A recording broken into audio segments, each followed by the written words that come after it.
ఎక్కడ వేయాలి? నేను ఎత్తి మీద వేసుకో. ఒరే ఏటోళ్ళు చెప్పింది పూర్తిగా వినవే, ఇలా వెనకే డిగ్రీ అంతే చదివావు. వేసుకున్నారా చపాతి పిండి? వేసుకున్నా. సరే నీళ్ళు పోసుకోండి తేడా చపాతి పిండిలో.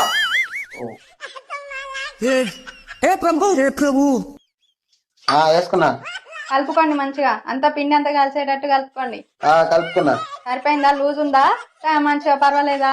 కొంచెం లూజ్ లూజ్ గానే ఉంది. తడి తడిగా ఉంటే కొంచెం పొడి పిండి వేసుకోండి మళ్ళీ మళ్ళీ. వేసుకున్నా. ఇప్పుడు ఎలా ఉంది? సెట్ అయిందా? బానే ఉంది, గట్టిగుంది. గట్టిగా ఉంటే కొంచెం వాటర్ వేసుకోండి. మళ్ళీ వేసుకోవాలా? ఎందుకు పుడతారో కూడా తెలియదండి మనుషులు కొంతమంది. ఇప్పుడు మంచిగా కలుపుకోండి. కలిపినా మంచిగా ఉంది. ఇప్పుడు ఎలా ఉంది? బాగుంది. ఏదో ఒకసారి నాకు ఫోటో పంపించండి. ఫోటోనా? సరే.